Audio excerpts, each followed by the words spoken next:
For over 1,000 years, the Bajau people of Southeast Asia have survived through a marine-dependent existence. Moving between islands on houseboats, they gather food by free diving to depths exceeding 70 meters. A Bajau diver typically spends 60% of their daily working time underwater. All humans possess a latent mammalian dive response, triggered by cold water facial immersion and apnea.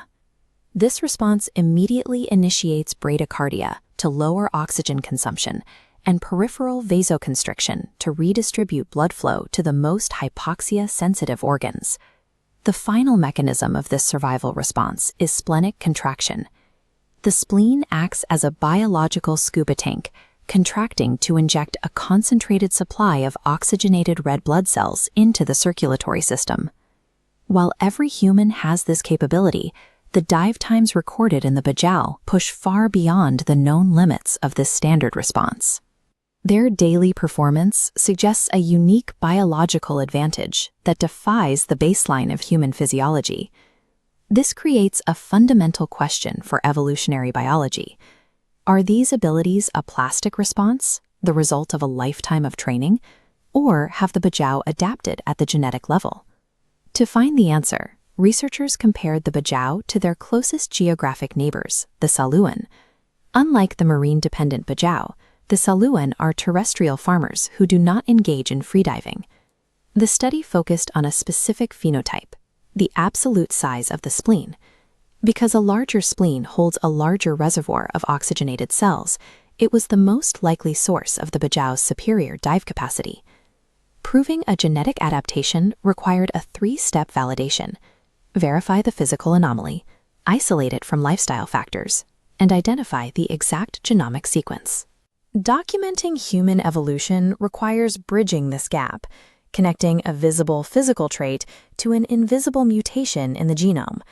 This chart summarizes portable ultrasound measurements taken across both populations to compare their internal physiology.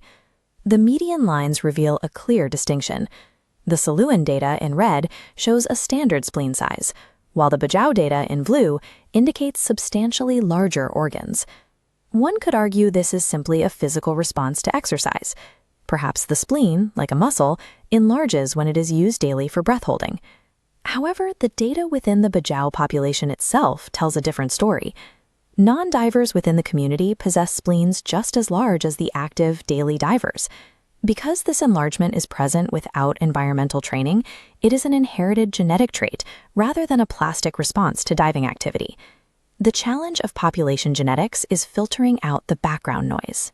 Researchers must distinguish between specific adaptations and random variations caused by ancient ancestry or geographic isolation.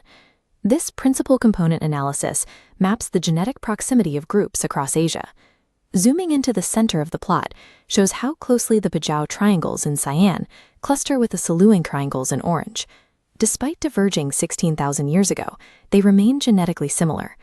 This proximity makes the Saluan the ideal statistical baseline. Their shared ancestry means that any localized genetic spike in the Bajau is likely the result of recent evolutionary pressure.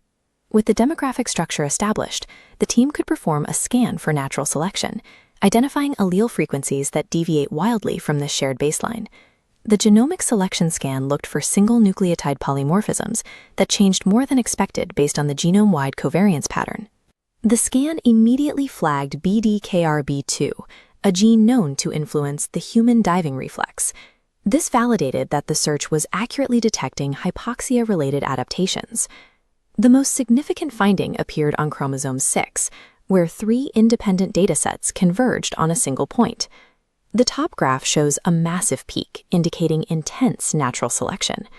The middle graph confirms this position has the highest statistical association with Bajau spleen size.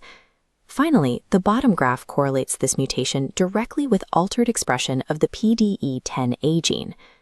The convergence of selection, physical size, and gene expression isolates the PDE10A locus as the genetic engine of Bajau diving ability. This leads to the functional question: how does a mutation in PDE10A physically construct a larger spleen? This table identifies the lead mutation as RS3008052. Its low CAD score suggests it doesn't break a protein, but rather sits in a regulatory region, acting as a control for how much of the gene is produced. PDE10A is highly expressed in the thyroid gland. The Bajau mutation is correlated with altered levels of the T4 thyroid hormone, a master regulator of metabolic and developmental signals. Animal models have already established this connection. Thyroid hormone levels directly control spleen size during development. When these levels are elevated, the spleen grows larger. Rather than restructuring the spleen directly, the Bajau developed an internal oxygen reservoir by shifting the body's endocrine balance.